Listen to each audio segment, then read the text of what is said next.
Thank you. Brilliant. Okay, everybody, welcome to the third or fourth, I can't remember, HOD International Speakers Project. We've got a very, very exciting speaker this evening. It's Dr. Mark Wittenberg. I would like to say thank you to Gabby Lafer for introducing Mark to us. That's really good, thank you.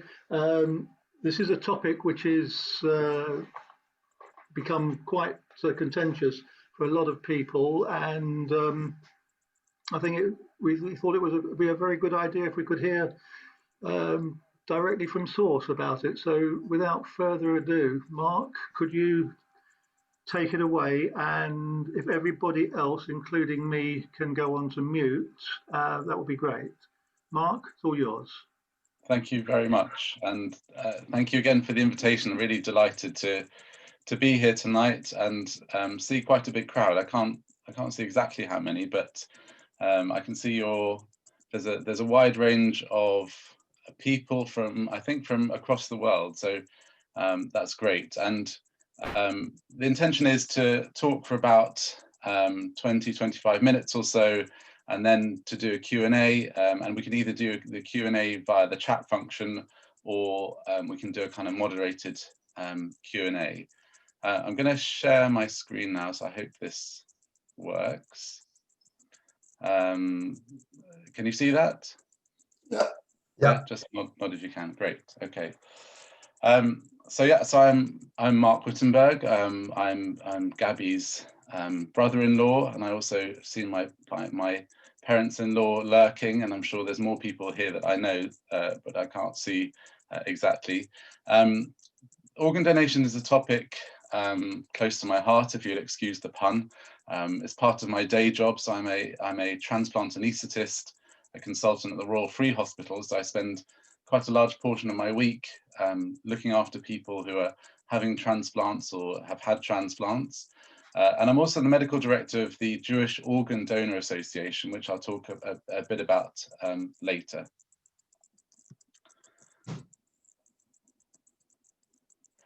So many of you will recognize, sorry, just go back. Many of you will recognize this slide, and top right, you'll recognize Yoni Jesner. And Yoni was a Scottish Jewish boy, 19 years old, who in 2002 traveled to Israel in order to do yeshiva prior to starting medical school. And tragically, Yoni was killed in a Palestinian suicide bombing alongside 5 other people. The shrapnel that from the bomb caused critical brain injuries, and within a day or two of him suffering the injuries, he was diagnosed as brain dead. And Yoni's family very, very bravely made the decision to donate his organs, bearing in mind this is a Frum family. And one of his kidneys went to a young 7-year-old Palestinian girl called by the name of Yasmin Abu Ramila.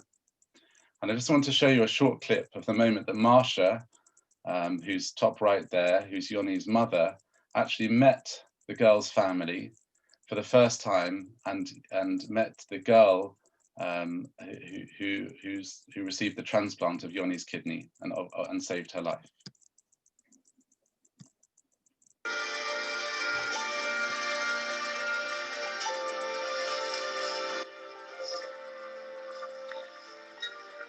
It was a really special moment to meet them, especially with myself and Dina.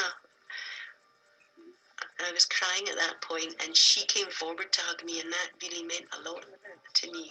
And I felt at that moment she really felt my sadness, and I also felt her helplessness, because what could she do? That her greatest happiness was my greatest sadness.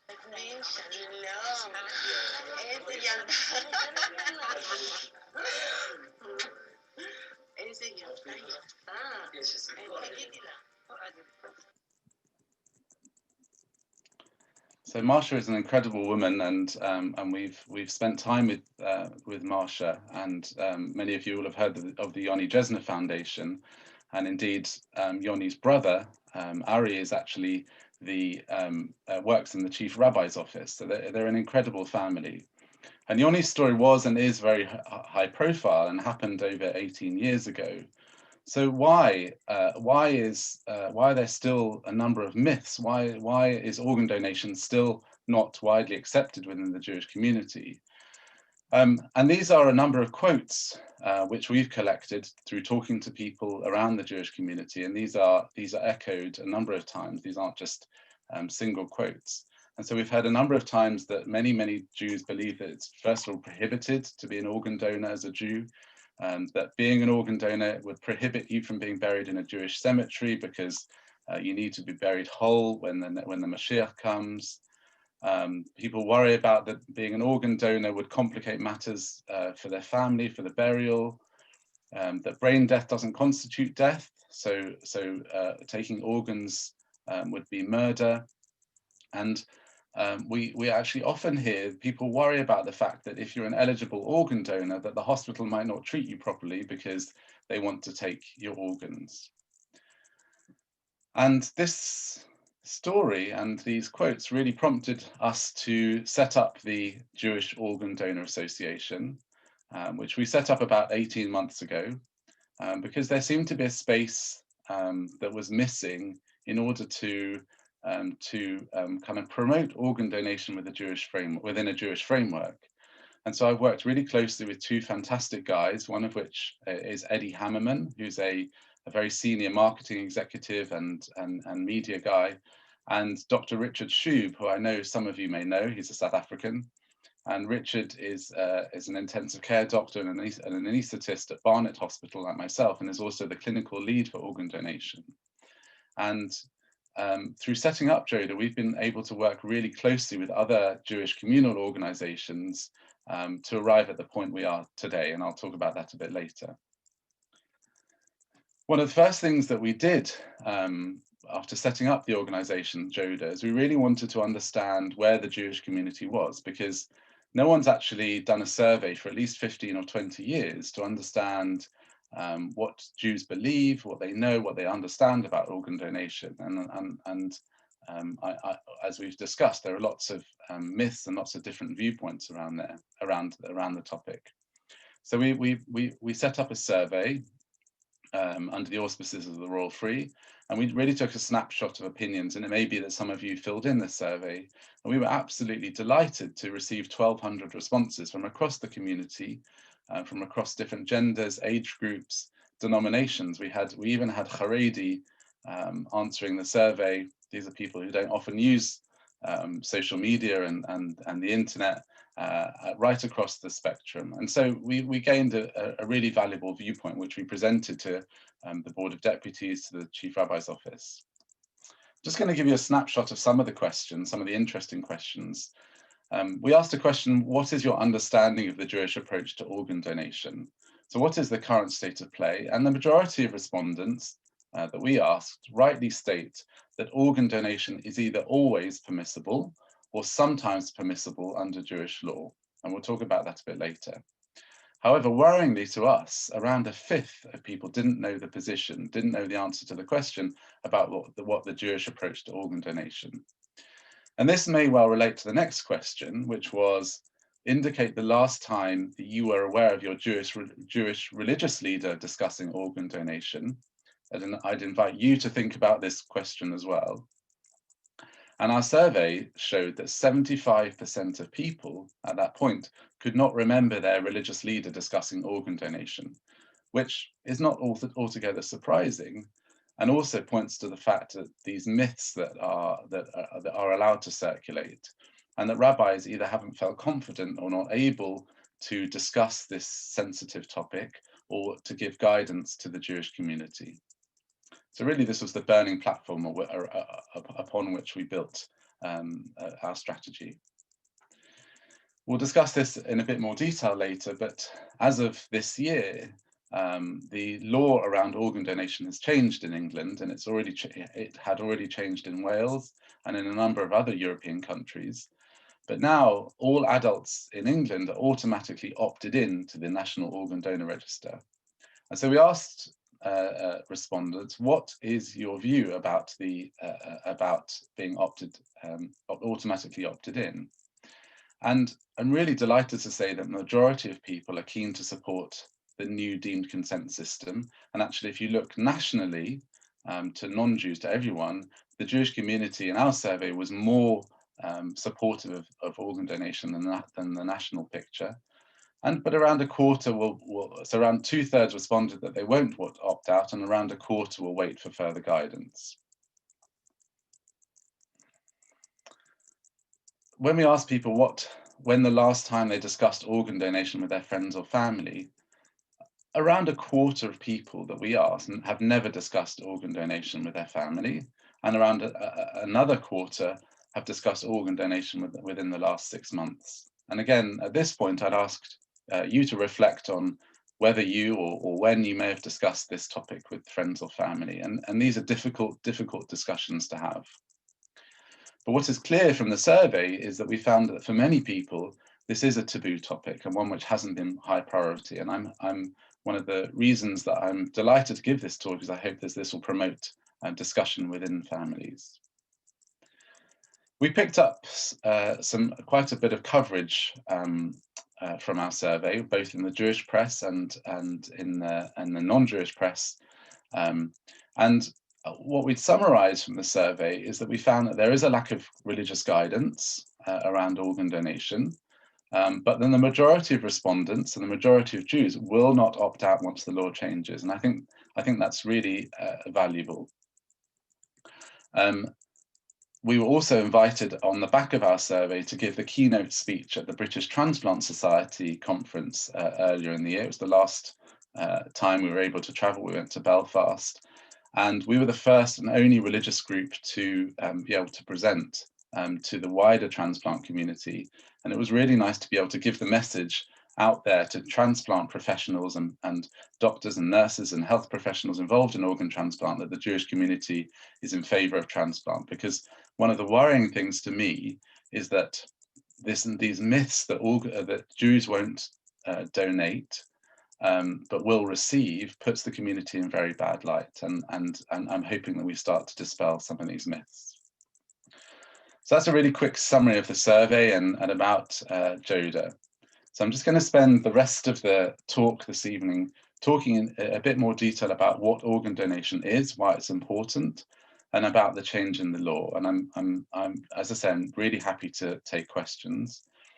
I'm also very mindful of the fact that this is an emotive topic. It's a sometimes difficult topic to think about, and also that there may be people here who've got lived experience of some of these issues, and I'd invite you to share them if you feel able to.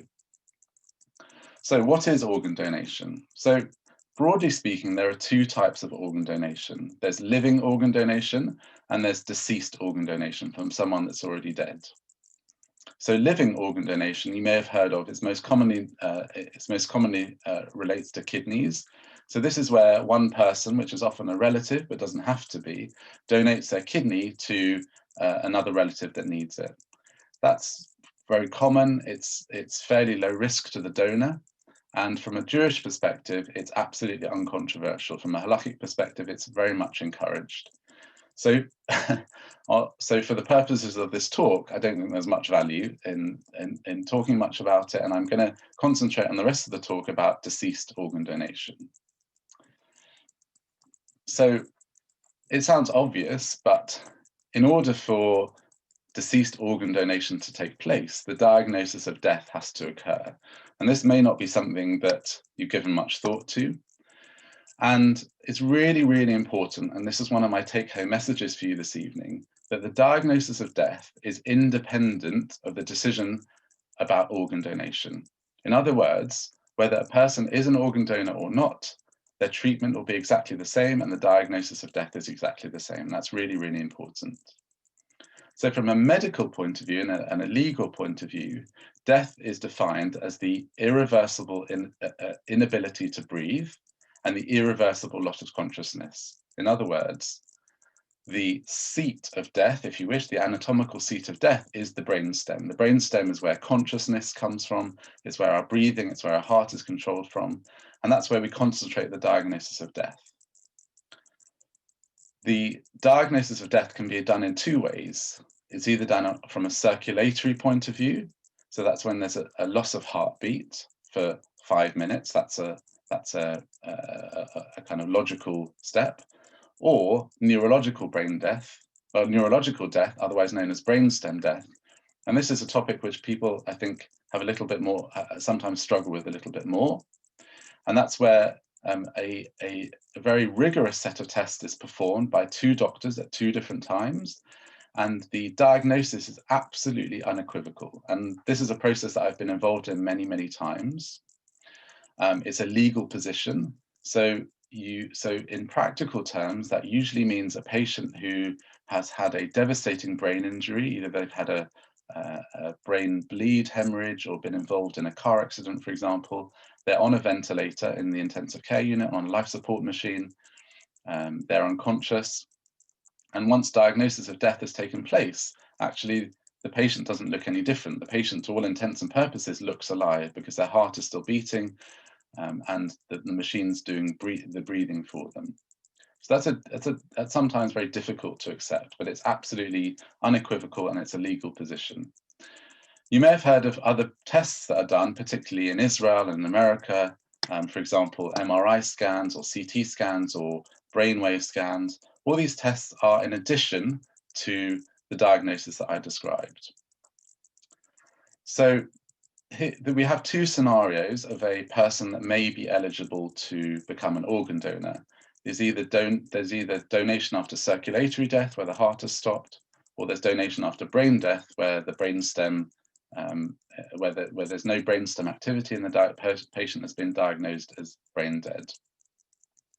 So in that scenario, the patient is invariably in intensive care in a hospital, and in both cases, discussions will have taken place with the family, and there are specialist organ donor nurses known as SNODs, and they'll be having preliminary discussions in order to ascertain the views of the patient, of the individual, and the views of the family.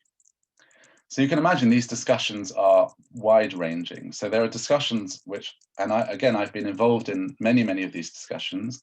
There are discussions that are very simple, where the individual has signed up to the organ donor register, the family are completely for it, and the organ donation process goes ahead. At the other end of the spectrum, there are very difficult discussions where the individual hasn't stated their wishes, the family aren't sure, and these can be very challenging discussions, particularly if the family aren't aware of what the individual's wishes may have been.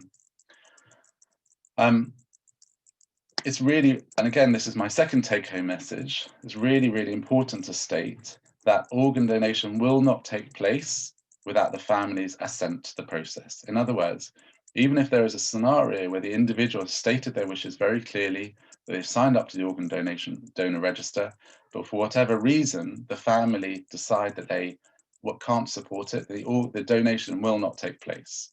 So busting that myth that hospitals and doctors will take my organs even against my wishes, which unfortunately is something that's circulated. So let's move on from the organ donor to the recipients of the organs. So why is organ donation so important? So sadly, 3 people in the UK die every day waiting for an organ. These are people who are on the transplant register waiting for an organ, and they die. And there are currently roughly 7,500 people in the UK waiting for some kind of organ. And actually, one of the side effects of the COVID-19 pandemic is that this waiting list is going up. Transplant almost completely stopped during the lockdown in March and April, and there are people who have been sick with COVID-19 who have ended up needing organ transplants. One donor, so one person that donates their organs, can save the lives of usually 6 or 7 people. And there's enough evidence out there to suggest that by saving their lives, they can contribute 56 years of extra life, which is extraordinary.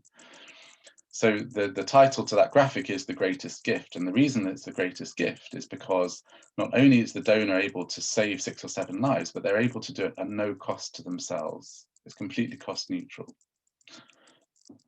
So there's 7,500 people waiting for an organ, but in 2019, only 3,000 transplants took place. So why is that the case? Well, organ donation is a very, very rare event, unfortunately. Why is it a rare event? Well, 600,000 people die in the UK every year. Of those, only 1%, so only 6,000 are actually eligible to donate.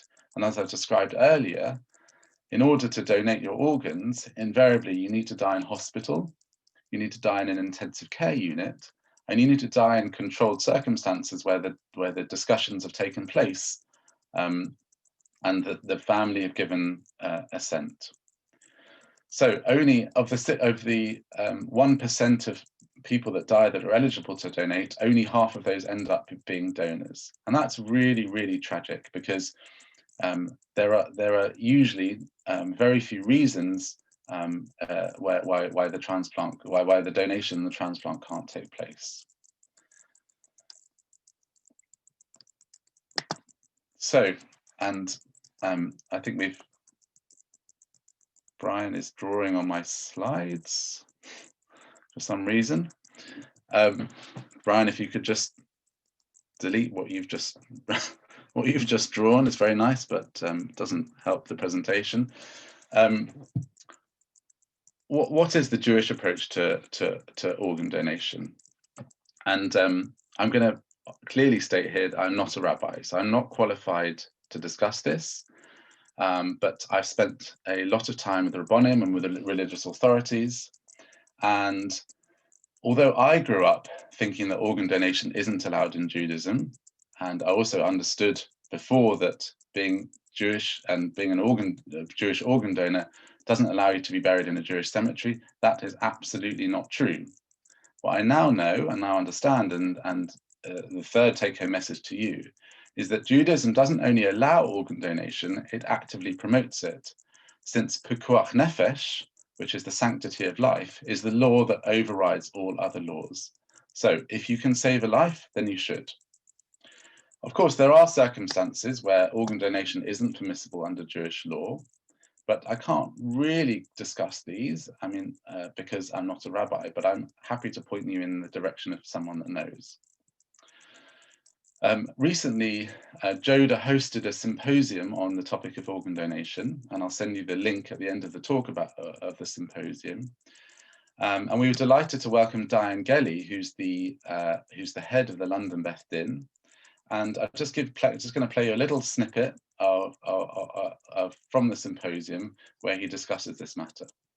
The drawing's still there. Never mind. The question really is, in Jewish law, if a person does want to be generous, the great gift of life, and be a donor, are they allowed to do so? Is it correct to do so? Is it a mitzvah to do so? Is it an obligation to do so? And under what terms? So let me begin by telling you one of the sayings in the Talmud, Kol HaMekayim Nefesh Achas. Anyone who is able to give existence to a single life, it's as if he's established a whole world. Because we know creation was made for Adam HaRishon, for the first person. Every person is unique, and the world is worthwhile for even just one person. So therefore, it's obviously from the outset, we convey the Jewish view that wherever we can assist with life, give life, then that has got to be the greatest deed of all. So, and again, I'd urge you to watch that symposium, as Diane Gelly gives a fantastic presentation, and I really have a huge amount of admiration and respect for them. So just moving on now to how the law has changed in England, because I think this is the crux of the matter for us here tonight. So prior to May 2020, the law in England was that it was an opt-in. So in other words, in order to be on the organ donor register, you had to go onto the website and sign up, or you could do it through your driving license, etc. As of May 2020, there is now what we call a soft opt-out. In other words, it's assumed consent, and as I said earlier in the talk, every adult who dies is assumed to be an organ donation or organ donor until proved otherwise. And what that means is that the conversation changes. The conversation between the organ donor nurses and the family potentially changes, because unless the person has gone on to the website and explicitly stated their views that they don't want to be an organ donor, the assumption is that everyone is an organ donor until proved otherwise. By soft opt-in, again, I'm going to emphasize the point I made earlier, that the views of the next of kin and the family will always be respected. So even if the family goes against the views of the person who's either hasn't stated a wish to opt out or has opted in, then that will be respected. But what the change in the law has done is it's given every individual a chance to express their opinion. So every individual and every person, and I hope most of you are going to do this tonight if you haven't done already, can go onto the website. You can first of all state your wishes, whether you want to opt into being an organ donor or opt out. You can decide which organs you want to donate. And crucially, there is now a faith statement.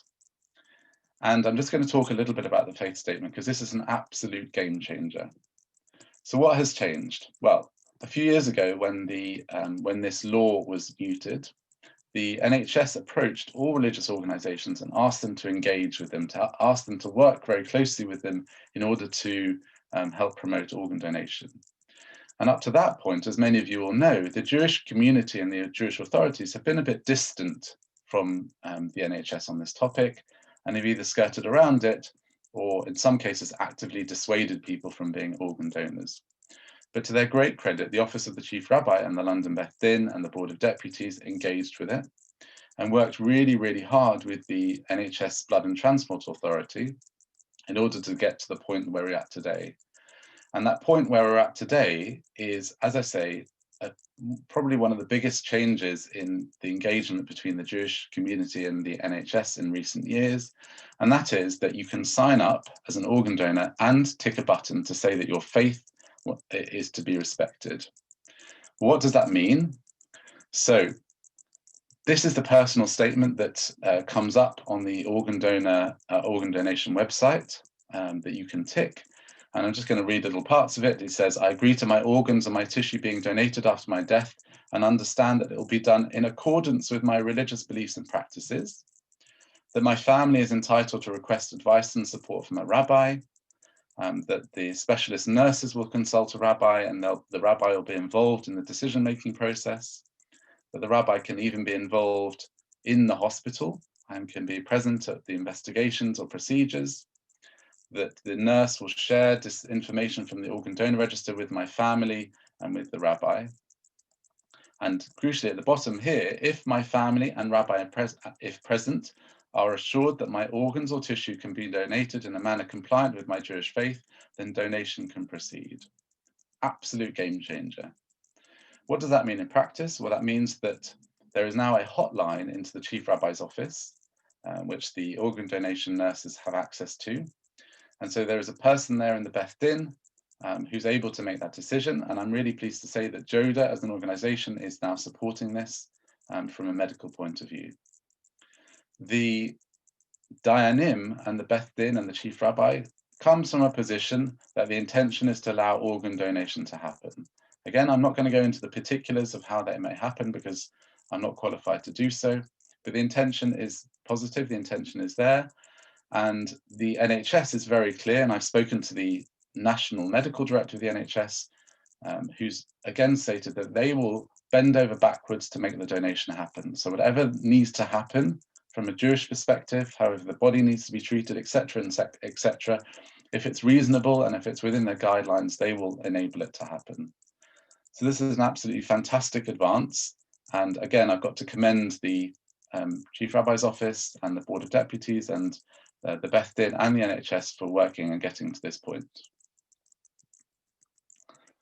Just coming to the end of the talk now. So here are the resources that I referred to. So the organ donation website, I'm hoping everyone will go to and state their wishes. There's some guidance from the Chief Rabbi's office, and there's the JODA website itself. And this is the link, and you can also get to the link from the JODA website to the symposium that I referred to. So I'm just going to finish the talk by asking you the following question. Having heard what you've heard, why would you or anyone you love not become an organ donor? As I've said, you can save up to 7 lives by talking with your loved ones and by signing up to the organ donor register and stating your wishes, and if you desire, ticking the faith statement. And so in the memory of Yoni Jesner and his wonderful family who've done so much work to promote organ donation, and as Diane Gelly told us, not only does Judaism permit organ donation, Jewish law commands all Jews to save life. Thank you very much. Mark, thank you very much indeed. I did ask everybody who wants to submit a question to do so via the chat facility. So if you can have a scroll down there and pick up the questions, perhaps you could go through them one by one and respond. Okay, so I'm going to go backwards, not for any good reason. So is there an age limit to be a donor? And then someone has asked about, 2 people have asked about whether there's an age limit. Clearly there is an age limit to be a donor, but everyone at the very least can donate their corneas. So cornea is part of your eye, and at any age that can be done. But yes, there is a very robust process which happens when making an assessment about an organ donor, and they need to be clearly in good health. So again, there's a question about blood thinners. Well, it very much depends on the situation. Being on blood thinners itself doesn't exclude you from being an organ donor, but it may be the reason why you're on blood thinners that may exclude you. On the other side of the coin of being a donor, is there an upper age limit to being a recipient? Again, there isn't a stated upper age limit, but clearly organs are a very valuable, as we said, a very precious resource. And so there's a process by which potential recipients of organs are assessed, and this is done on an ongoing basis. And people will sometimes make it onto an organ donor or onto the transplant register, and then if they don't receive a transplant, sometimes unfortunately they'll end up being taken off the register. But no, there isn't an upper age limit. So there's a question about the timeline post-death to harvest organs. It's a good question, and it's a bit morbid, but again, it depends on the way that organs are being donated. So for donation after brain death, that's a much more controlled process, and you can imagine that if organs are taken while the heart's beating, they tend to be better quality organs. And so this is usually a controlled process which takes place once the diagnosis of death has taken place. For donation after circulatory death, so that's, as I said, where people have died, their heart has stopped.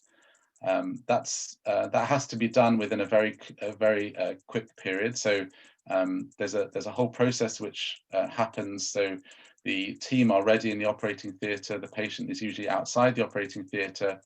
And once the heart has stopped, then the organ harvesting needs to take place within a short space of time. But it's all very rigorously done and legally done, so it can't take place too soon, just in case. But it's within 30 minutes. There's a question about the Jewish understanding of what constitutes death.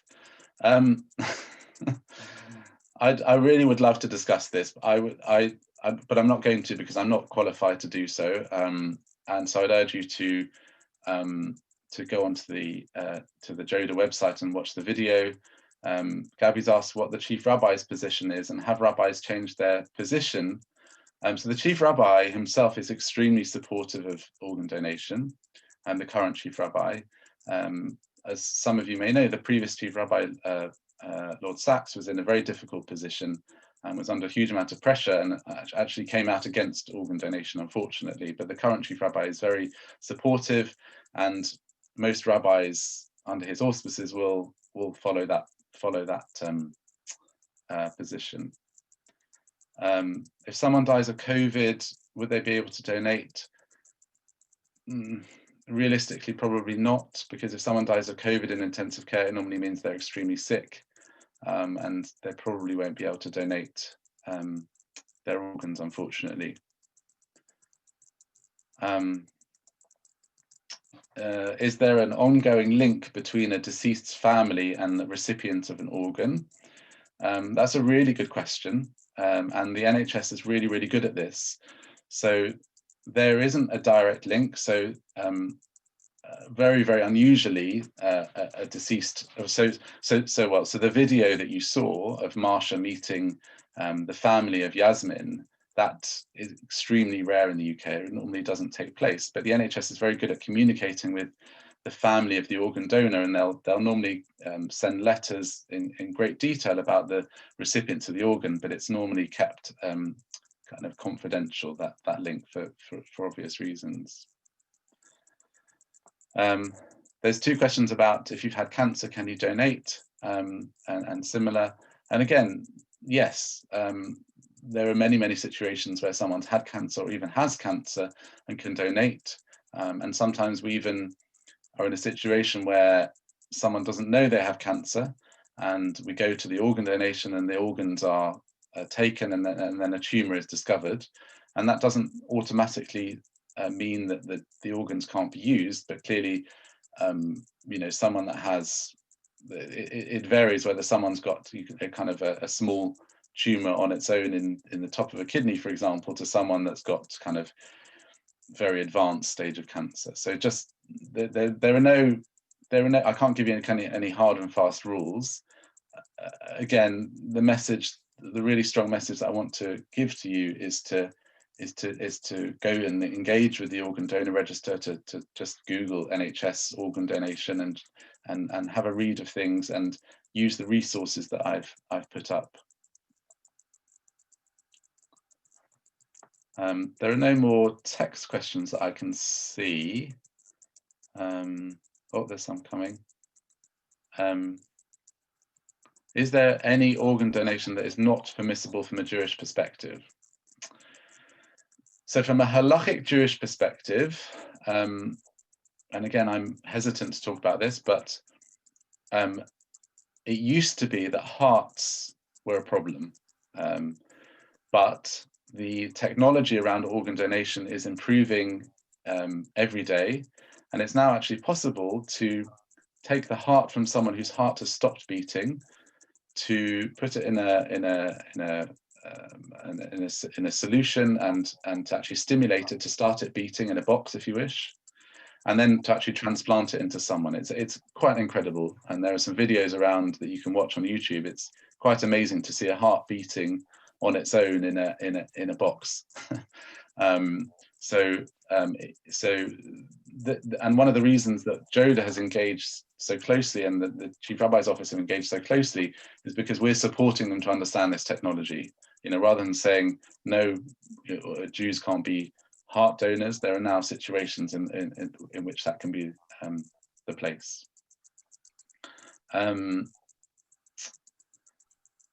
Does the organ donating, does the organ have to go to a Jewish recipient? No, in fact, you can't, as a donor, you can't specify where your organs go to. Clearly, that would be very difficult ethically. And from a halakhic perspective, I don't believe that's the case either. There's a question: does all this apply equally to both harvesting for research as well as reuse as well as research? I don't know, Lawrence, do you mind just expanding on that question a bit more? Well, I believe there's a possibility that one can donate organs for medical research. Does this fall under the exact same category as reuse? So from a medical perspective, it does, but from a, as I understand it, from a halachic perspective, that's a problem. So the intention is, in Pikuach Nefesh, as I said, if an organ is taken from a donor that is used is transplanted in order to save someone's life, you could argue that an organ sent to a lab to be researched might eventually save someone's life. I believe that halachically that's more of a problem. There's a message. What does the future hold in terms of donors not having to be in intensive care? Difficult. I don't foresee a situation where that's the case for the moment, because it has to be, most people who end up being organ donors are, unconscious on life support machines where they have to be in intensive care. There is a good article on the brain death controversy in Jewish law by Rabbi Yitzchak Breitovitz on jlaw.com. Okay, I don't know about that, I'll look it up. And Bernice says, I know someone who had a new heart a year ago and he's marvelous. He looks and feels wonderful. He has his life back. And I know who Bernice is talking about, and he's been a very active supporter of Joda, and he's a doctor himself, and speaks very eloquently about being a recipient of a heart. Anybody else got any questions for Mark while we have him here? No. Okay then. Look. So before I hand over to Edwin to give a vote of thanks, I just want to mention that we have another speaker in October, November, Arnold Roth from the Malki Foundation, who's going to be talking to us. Arnold's daughter was killed in a bomb attack in Jerusalem some years ago, in fact a lot of years ago, and he'll be talking to us about that and what they've been doing since then. So please look out for the information when it comes through. Edwin, would you please take over? Yes. Thank you, Stephen. Mark, really, I want to thank you so much for your talk. And if I can just reflect from a personal point of view, I am on the organ donor list, but I must say with a certain level of disquiet. I wasn't entirely comfortable about it. And now I feel that I can safely say that has been put aside. Your message has been very succinct. You've communicated it very, very clearly.